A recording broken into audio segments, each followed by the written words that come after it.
भूमिहार हैं कौन? क्या वो ब्राह्मण हैं, राजपूत हैं या फिर कोई और जाति?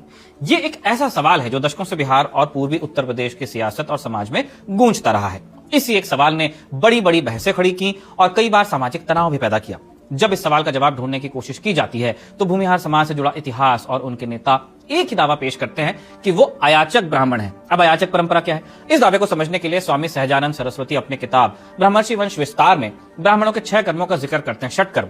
वो समझाते हैं कि इन 6 कर्मों में से 3 धर्म के लिए थे, यज्ञ करना, वेदों का अध्ययन करना और दान देना।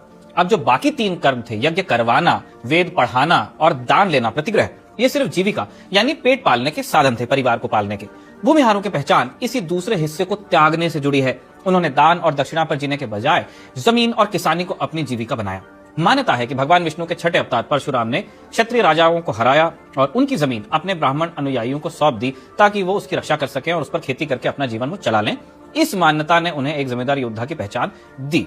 समाज का नाम यानी कि भूमिहार भी इसी इतिहास की तरफ इशारा करता है या इस मत की तरफ।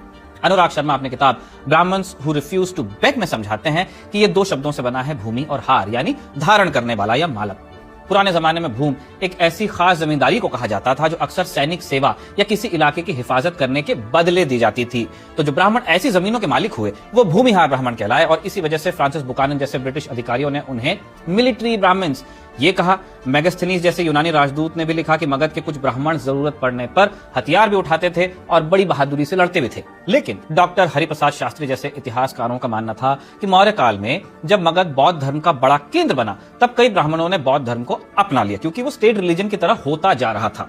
सदियों बाद जब हिंदू परंपराओं के राजाओं का रसूख लौटा तो ये लोग वापस अपने पुराने धर्म में लौटे। हिंदू परंपरा, सनातन परंपरा, जिसे भी तरह आप समझे। इनकी इसी घर वापसी की वजह से ब्राह्मणों के एक तबके ने इन्हें पूरी तरह से स्वीकार नहीं किया, जो कन्वर्ट हुए और फिर दोबारा कन्वर्ट हुए और उन्हें बाभन या भूमिहार ब्राह्मण जैसी अलग पहचान दे दी गई। तो इस तरह भूमिहार समाज की कहानी जमीन पर अधिकार